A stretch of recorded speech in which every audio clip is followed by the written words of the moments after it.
Hello යාළුවනේ. ඔල ඇවටාර්දලා සෑබෙන්ඩ කතාව බල්ලා තියෙනවා. ඔලට අනිවාර්යයෙන්ම මතක ඇති සුකෝව. ඒ කියන්නේ තරහෙන් වෛරයෙන් දැවමින් ඇවටාර හොයාගෙන ගිය ගිනි දේශේ. එහෙම නැත්නම් ෆයර් නේෂන් එකේ කුමාරයාව. ඒත් ඒ තරහකාරී කුමාරයා එක්ක හැමතිස්සෙම හිටියා තවත් කෙනෙක්. ලොකු තඩි බඩක් තියෙන හැම වෙලෙම තේ බොන නිතරම විහිළු කතා කියන ටිකක් විතර කම්මැලි වගේ පේන වයසක මිනිහෙක්. අපි හැමෝම යාව දන්නේ අංකල් ලයිරෝ කියලා. ගොඩක් අය හිතන්නේ අංකල් ලයිරෝ කියන්නේ නිකම්ම නිකන් සුකෝ බලාගෙන ආපු විහිළුකාර වයසක සේවකයෙක් කියලා. ඒතව දන්නවද ඒ hina වෙන මූණ පිටිපස්සේ ඒ තේකෝප ඇතුලේ හැංගිලා තිබුණේ මුළු ඇවටාර් ලෝකයේම හිටිය බලවත්ම නුවණැතිම ඒ වගේම ලොකුම දුකක් හිතේ දරාගෙන හිටිය කෙනෙක්ගේ කතාවක් කියලා. අද අපි කතා කරමු ගොඩක් දෙනෙක් නොදන්න නිකම්ම නිකන් අංකල් කෙනෙක් වුණාට ඇත්තටම මුළු ලෝකෙම බය කරවපු බටහිර මකරා The Dragon of the West උණු අංකල් ලයිරෝ ගැන.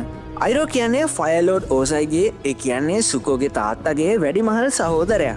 ඇත්තටම ගිනි දේශයේ රජකමට නියම උරුමකාරයා වුණේ අංකල් අයිරෝ. එයා තරුණ කාලෙදී හරිම වෙනස්. එයා ගිනි දේශයේ හමුදාවේ මහා සේනාපතියෙක්. එයාට බටහිර මකරා කියන නම පට බැඳිලා තිබුණා. ඒකට හේතුව එයාට මකරුන්ව මරන්න පුළුවන් කියලා මිනිස්සු විශ්වාස කරපු නිසා.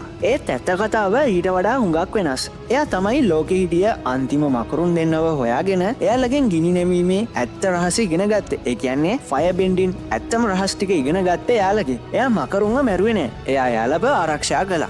අයිරෝ තමයි පෘථිවි රාජධානිය. ඒ කියන්නේ අර්ත් කින්ඩම් අගනුවරුණු බාසින්සේ නගරය වටලන්න අවුරුදු ගානක් තිස්සේ සටන් කළේ. ඒක අවුරුදු 600ක් තිස්සේ කාටවත් අල්ලගන්න බැරි වුණු නගරයක්. අයිරෝ මේ සටන දිනන්න බොහොම ලං වෙලයි හිටියේ. එයාට හිටියා එයාගේ පණ වගේ ආදරය කරපු එකම පුතෙක්. එයාගේ නම ලූටෙන්. ඒත් ඒ බිහිසුණු සටනේදී අංකල් අයිරෝට එයාගේ එකම පුතාව නැති වෙනවා. ඒ මොහොතේදී අංකල් ලයිරෝට රජකම බලය සටන බාසින්සේ නගරය මේ හැමදේම එපා වෙනවා. තමන්ගේ පුතා නැති වුණු තැනක දිනන්න එයාට කිසිම දෙයක් තිබෙන්නේ නැහැ. එයා සටන සම්පූර්ණයෙන්ම අත්හැරලා ආපහු ගිනි දේශයට එනවා. මේක තමයි අයිරෝගේ ජීවිතයේ හැරවුම් ලක්ෂ්‍යය වුණේ.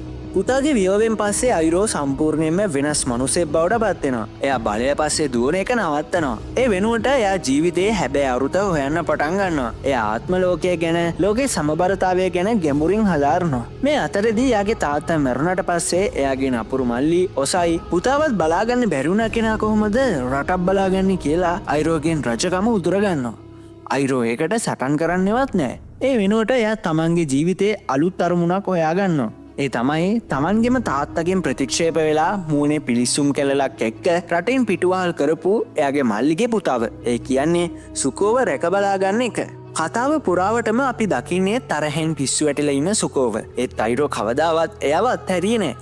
සුකෝ කොච්චර බැන්නත් එයාව දාලා ගියත් අයිරෝ ආයෙමත් එයා පස්සෙන් ගියා. අයිරෝ සුකෝට ෆයර් බෙන්ඩින් විතරක් නෙමෙයි ඉගැන්නුවේ. එයා සුකෝට තේ හදන්න ඉගැන්නුවා, මිනිසුන්ට ගරු කරන්න ඉගැන්නුවා, ජීවිතේ පොඩි දේවල් වලින් සතුටු වෙන්න ඉගැන්නුවා.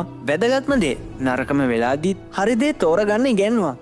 ඇත්තටම ඔසයි කියන තාත්තා සුකෝට නැති ආදරය කරපු රැකවරණය, මඟ පෙන්වීම මේ හැමදේම දුන්නේ අංකල් අයිරෝ. එයා සුකෝට අංකල් කෙනෙක් නෙමෙයි, එයා සුකෝට තාත්තා කෙනෙක් වුණා.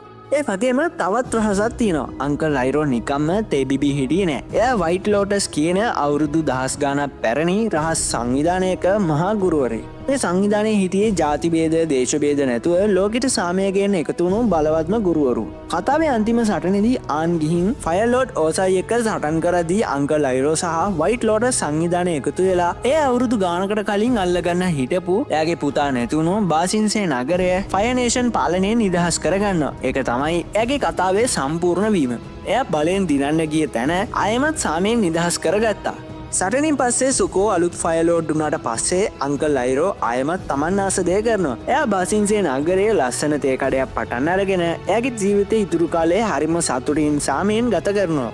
අංකල් අයිරෝ කියන්නේ තමන්ගේ ජීවිතේ වටිනම දේ නැති වුණත් ඒ දුකම තමන්ගේ ලොකුම ශක්තිය කරගෙන තමන්ගේ පාර වෙනස් කරගෙන ලෝකෙට යහපතක් කරපු කෙනෙක්. එයා අපිට කියලා දෙන්නේ ජීවිතේ කොච්චර වැරදුනත් කොච්චර ලොකු දුකක් ආවත් ආයෙ සැරයක් හරි පාර හොයාගන්න කවදාවත් පරක්කු නෑ කියන එකයි. ඉතින් ඊළඟ සැරේ ඇවටාර් බලද්දී අර තේ බීගෙන ඉන්න වයසක මිනිස්සයව දකිද්දී මතක තියාගන්න. එයා තමයි ඒ කතාවේ හිටිය ඇත්තම වීරයා. ඔයාලා අංකල් අයිරෝගෙන් ඉගෙන ගත්ත වටිනම පාඩම මොකද්ද? පාලින් කමෙන්ට් එකක් දාන්න යන්න. ඉතින් ඇවටා රිෂේ අපි කලින් කතා කරපු වීඩියෝ දෙකක් ඔයාලට මේ ප්ලේලිස්ට් එකෙන් බලා ගන්න පුළුවන්. අපි ප්‍රධාන බෙන්ඩින් සහ සබ් බෙන්ඩින්ස් ගැන සම්පූර්ණයෙන් කතා කරපු වීඩියෝ එකක් සහ ඇවටාර් කෙනෙක් ගැන තවත් එක්ස්ප්ලේන් වීඩියෝ එකක් පහළ ප්ලේලිස්ට් එකෙන් ඔයාලට බලා ගන්න පුළුවන්. ඉතින් මේ දෙකත් බලන්න අපි ඉස්සරහට ඇවටාර් වීඩියෝ සීරීස් එකක් දිගටම කන්ටිනියු කරනවා. එහෙනම් මේ වගේ තවත් වීඩියෝ බලන්න අපිව සබ්ස්ක්‍රයිබ් කරලා තියාගන්න. අදට ගිහින් එන්න ජය වේවා.